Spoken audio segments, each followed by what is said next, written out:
Hello, friends. I hope you're well. I hope you've had a lovely day, or however long it's been since you last watched one of my video posts. Oh, well,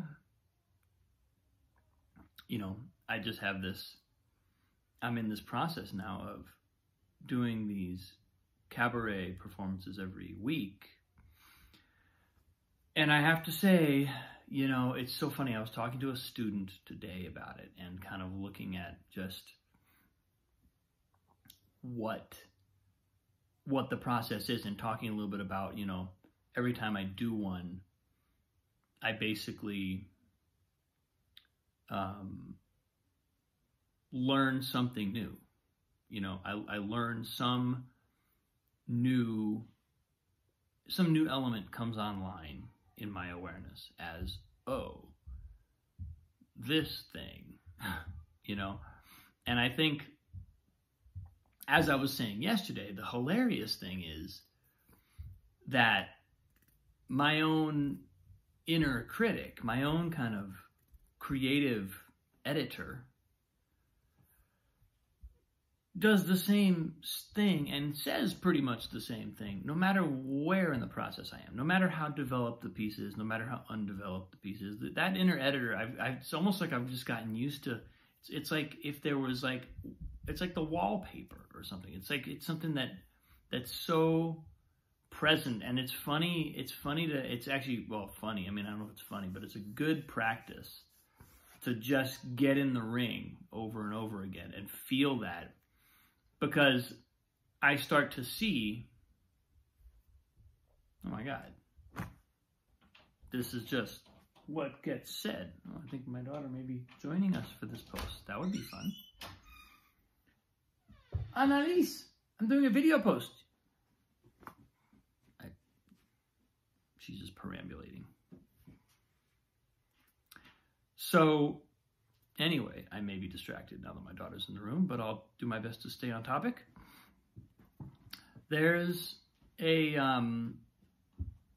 way in which that recognition in and of itself is so liberating, because if that voice is the same, if the wallpaper is always the same, then there's nothing wrong. It empowers me to receive that information in the context of, oh, this is always kind of what it is. And each time that dilutes the import of it. That dilutes how seriously I take it just by stepping into the ring over and over. But there is another element to this too, which is kind of, I'm tracking it. It's something I've been aware of for quite some time, but it's becoming more and more evident the more time the more I really invest in my own creative process, and in my own creative product. There's something very, very vulnerable making about doing something like, for me, this cabaret, something that's really just mine. I'm not part of a collaboration. I'm not part of someone else's project. Not that you don't also experience vulnerability in those contexts, but it's really just kind of me stepping out there and saying, here's my thing. I hope it's good. I don't even know what it is yet. It's like there's a real kind of taking responsibility for both my own, what I do, what I'm doing, and also for the impulse itself, for feeling that impulse arise and acting on it. It's not diverting into some stream or some channel or some project where I know that it feels like an easy, safe bet, a secure bet.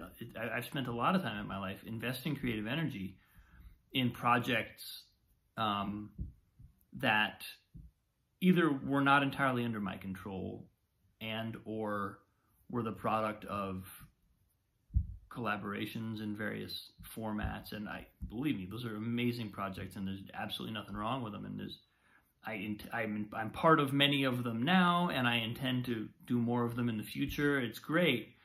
It's just that they don't teach the same lesson as doing something that's entirely your own, my own. And so I'm really enjoying receiving those lessons about what the reflection I receive from putting myself out there and really not having really anything else to lean on other than an amazing group of supportive people who are encouraging me and participating and watching, but they're not creating it with me, and we're not working on it together. It's I'm showing up and just, here's what I got, people. Here's what here's where I'm at today. And so anyway, the thing that has been coming up for me for some time now, and also more recently, even more prominently, is that there are two aspects. There are multiple aspects to the process, but really two distinct aspects of the presentation, the actual opening out. Here's what I have, and the more private work of preparing. And on some level, this takes me right back to what I talk about with my piano in my piano teaching as discovery mode and performance mode, where performance mode is an outwardly oriented mode. It's like where we feel, and a lot of times in the context of practicing piano, I define performance mode in a kind of negative way, in that we feel like we're under the gun. We feel like we're under pressure to perform.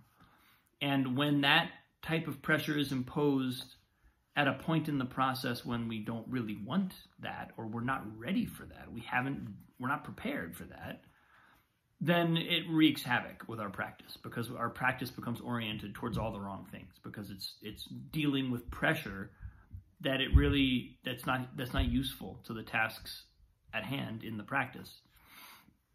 And versus then what I call discovery mode, which is we orient our psyche, our awareness, strictly upon where is my gaze going, and what am I discovering here? What am I discovering as I pick up this thing and play with it? As I make a mistake, what do I see in that mistake? How can I allow my attention to explore everything that happens from the point of view of what is there to discover here,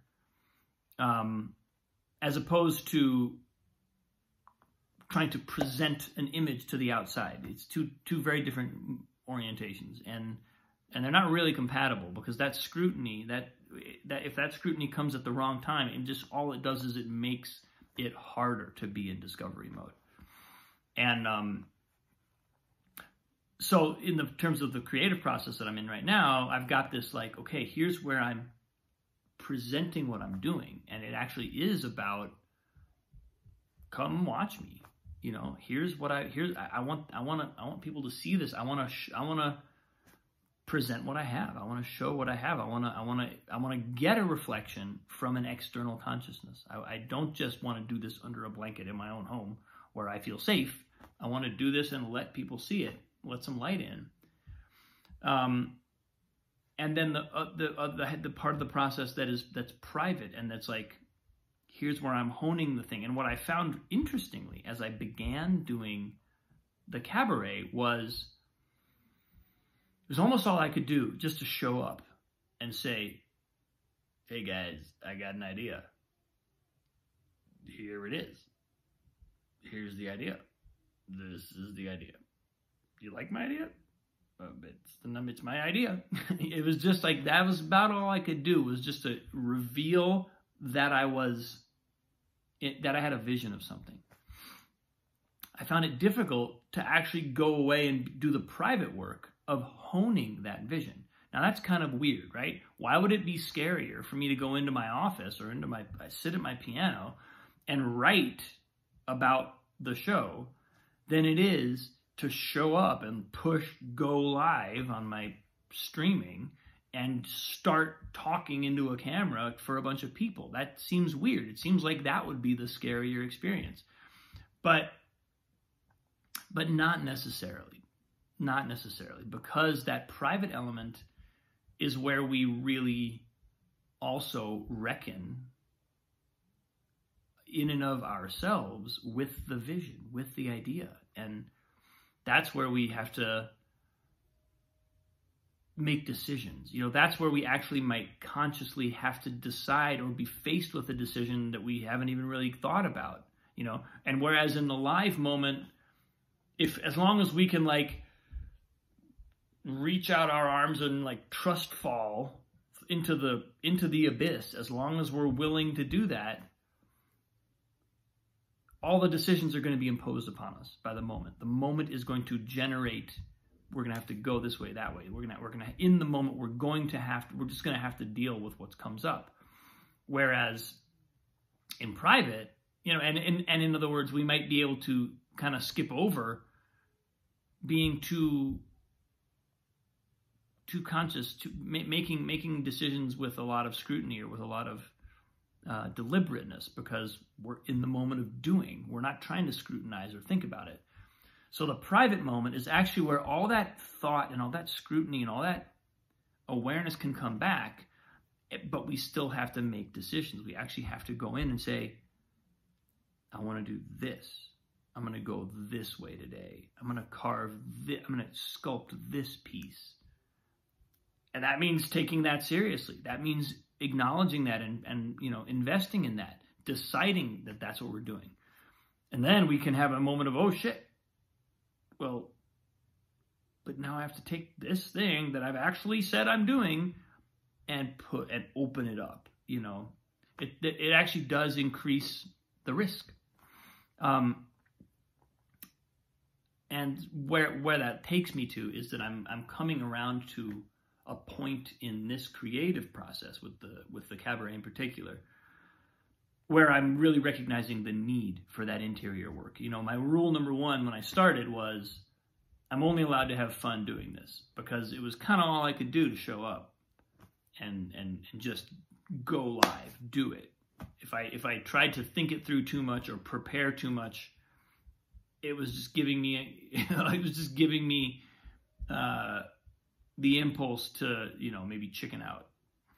But now that I've done this 5 times, I haven't chickened out. I know I'm not going to chicken out. I also am recognizing, but there's another piece to this. And it's that internal, private piece. It's the thing that actually cultivates something for performance, so that in performance, something is ready. It's not that we're just subjecting ourselves to judgment or scrutiny or intense evaluative pressure.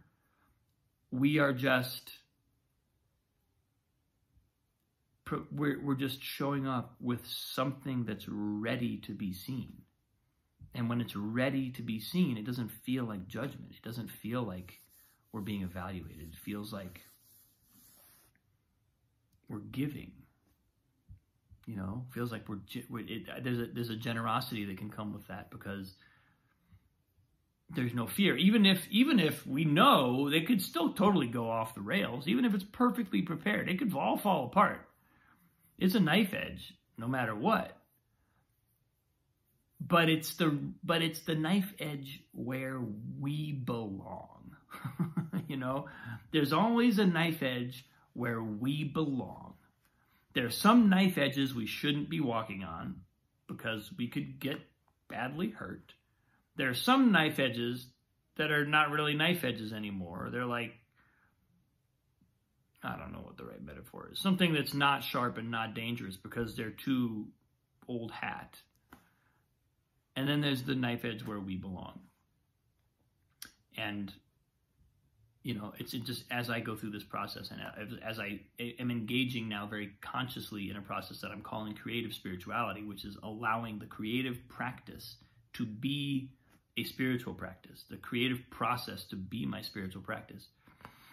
I'm finding more and more that these dimensions of the outer and the inner and allowing the gaze to come in and turning my gaze inward, turning my gaze outward, seeing the outward gaze come in, all of that inward, inner and outer, I'm recognizing, okay, this is something I can consciously engage with, and this is these are actually all vital elements, and I can utilize them to my advantage. I can actually productively employ them, as opposed to sort of randomly having them just be part of the process and hopefully finding a way through it.